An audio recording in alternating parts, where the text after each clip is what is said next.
Hi lovely people, I'm Carly Porter and you are watching the first course in my Complete a Quilt series. This one is called Techno Garden. A few things about this quilt before we get started.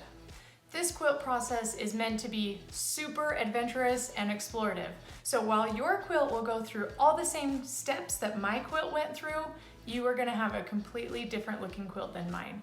The only thing that will be the same is the blocks that we piece, and we'll do that together.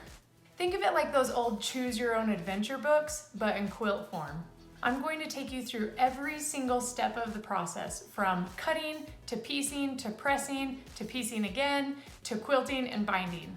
This particular course emphasizes foundation paper piecing, so if you're new to paper piecing, don't worry at all. This will help you learn the technique without all of the tiny sliver pieces and awkward angles. The other great thing about foundation paper piecing is it gives you a super accurate seam alignment, which will just feel so good. This particular pattern includes 10 different blocks, and each block comes in two sizes, 5.5 inches and 7 inches. For this course, I will be using the 7-inch triangles that will give me a 64-inch square quilt. But if you want to bite off a little less or use a little bit more of the scraps in your stash, you can totally use the 5.5-inch triangles and your quilt will just be a little bit smaller. But you can always add borders and sashing at the end if you want to make it larger. So again, this is a choose your own adventure type of quilt. So if at any time through any of the videos in this process, you decide you want to take a side step and go off the beaten path a little bit, more power to you. One more thing before we get started, I wanted to remind you that while this class includes downloadable files and downloadable videos that of course you'll have lifetime access to, I would encourage you to show honesty and integrity by not sharing these videos or the pattern with anyone who hasn't paid for it. These videos were created especially for you, so please don't post them to YouTube or Facebook or Instagram or anything like that. This is for your own personal use to use as many times as you'd like. Each video in this series will also include a short disclaimer at the beginning as a friendly reminder. Okay, well, let's get started and jump in. For the making of the original quilt, I chose to use a combination of fabrics from the Quantum and Redux lines by Giuseppe Robato of Andover Fabrics. You can use as many or as little fabric prints as you'd like, but you'll need about 8 yards total for the 64-inch quilt using the 7-inch triangle. I had 36 different prints and only ended up using about 1/4 yard of each print. That makes this pattern a great stash buster. This is a choose your own adventure type of quilt, so we won't know exactly where each fabric will go until we start cutting for each of the blocks. When you're purchasing your fabrics for this quilt, it's always better to have a little extra than not enough, am I right? You'll be able to use your excess yardage in the backing and the binding if you'd like, or save it for another project. For example, you could use 8 1-yard cuts, 16 half-yard cuts, or 32 1/4-yard cuts. This pattern does work better with a 1/4 yard opposed to a fat quarter because the cutting often uses strip-type pieces that you can cut easier from an entire width of yard of fabrics. When printing the template, I prefer using newsprint paper opposed to regular printer paper. It's easier to tear away later on, and it's softer on your sewing machine's needle. The quilt we're making will require 180 pages, but that will also print enough for the same quilt blocks but in the 5.5-inch template that we can use later on for another quilt.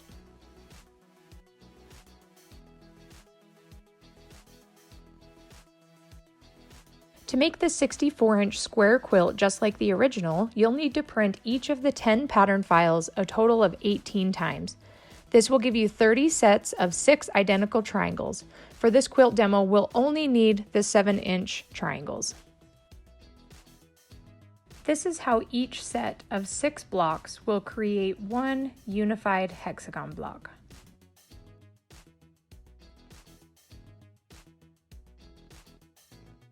To cut these out, start by separating all of your printed pattern pages into stacks of 6. Each stack should have identical pattern pieces. When I printed each pattern page, I printed 6 at a time. This way, each block's 6 pieces would stay together. I did this 3 times in a row for a total of 30 block sets. We will need 30 hexagon sets total to make our quilt. The pattern is printed so that you can easily cut down the center edge between the two block sizes. And again, we will only be using the larger blocks for this particular quilt. And might as well still cut out the smaller blocks. That way, when you're ready to use them for another quilt, they'll be ready to go. Pro tip, you can also use a binder clip to help your paper stay aligned while you're cutting.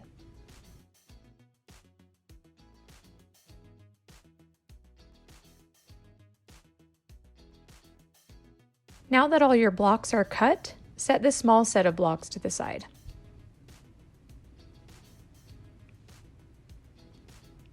Now to start shaking things up, take each stack of 6 identical triangles and randomize the order of your stacks. There's absolutely no rhyme or reason to this new order of blocks, but do make sure that each set of 6 identical triangles stays together. Staggering each pile obviously helps.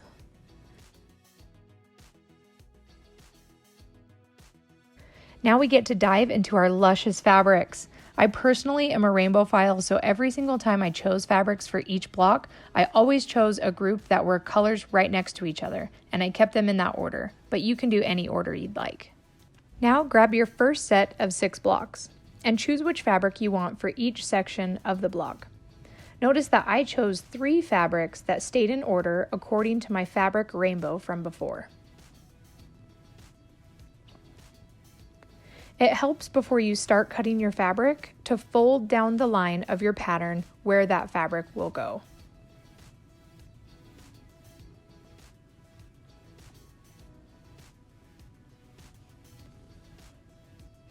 And now, making sure that our fabric is right side down, place your paper pattern on your fabric and cut out a piece of fabric that extends beyond all edges of the pattern by at least 1/4 inch. The top little triangles will typically be the most weird to cut. The rest of the pieces will most easily just be cut with strips. I'll show you that in a second. Once I have one triangle piece that I know will fit, I can just use that as a template to cut the other 5 triangles for the other 5 matching blocks.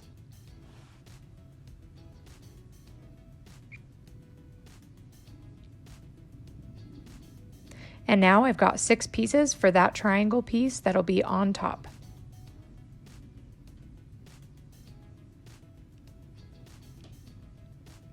The rest of the pieces are much easier to cut than the top triangles because we can essentially just cut strips from our fabric that are the same width plus 1/4 inch seam on each side.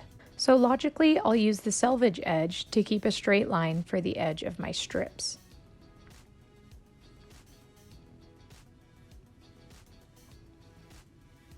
We'll start by trimming off the selvage.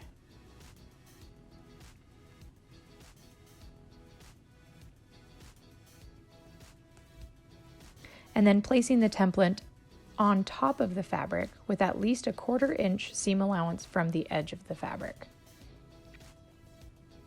Then using a nice straight ruler, I'm going to cut a strip with at least 1/4 inch allowance on the top edge of the template as well. Remember, when you're cutting your fabric, the print on the paper should always be facing up and your fabric should always be facing down. Lucky for us, these pieces are symmetrical, but not every paper piecing shape you piece will be, so this is just a good habit to get into. Now I'm going to start cutting the strip into pieces, making sure that I also have at least 1/4 inch seam allowance on the side edges as well.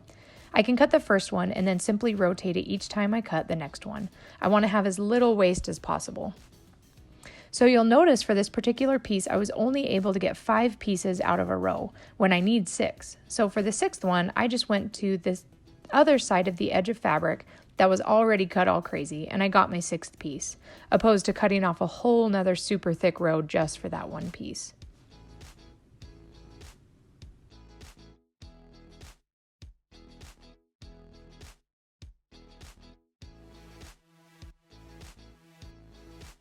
And now I have the 6 pieces of fabric that I'll need for this particular block. 1, 2, 3, 4, 5, 6. Now let's do the 3rd strip of fabric that we will need for the block. So again, since this is a pretty long, narrow piece, it makes the most sense to use the straight edge to cut a strip. So we'll chop off the selvage.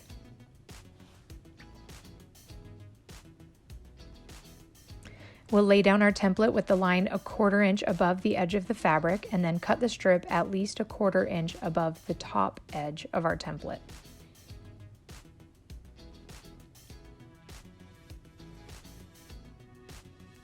And because this strip is really wide, I know that the width of my fabric won't be enough, so I'll cut 2 strips in order to get the total of 6 pieces for this hexagon block.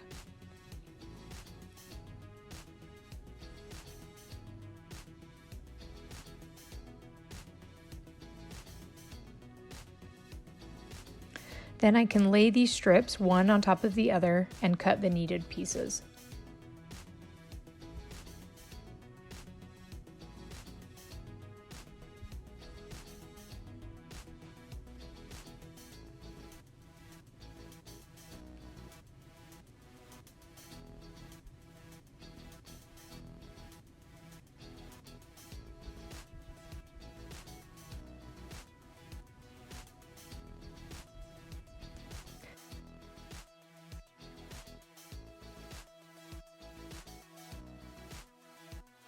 And now we have all the pieces cut for each of these 6 triangles that will end up comprising one of our 30 hexagon blocks. Woohoo! You'll go through these exact same steps with each set of 6 identical blocks, working from the top of your randomized stack to the bottom. Sometimes it'll make more sense to cut each piece individually, especially when you're cutting the top little triangle pieces. But most of the time, it'll be super easy to just cut strips from the straight edge of your fabric. It'll depend entirely on the fabric you're using and how scrappy you're going. There are even some sections that are thin enough that you can use jelly roll strips, but not all of them. It is more likely if you're using the 5.5 inch triangles because the strips are proportionally a little thinner.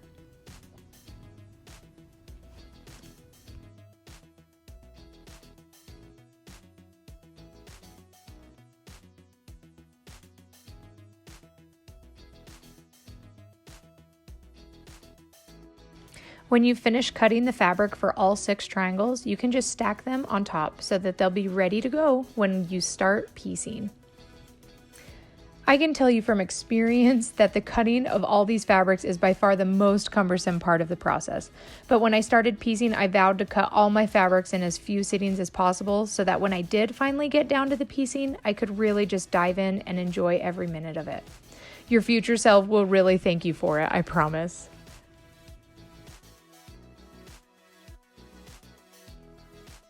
Now all my cutting is done and I have 30 sets of triangles.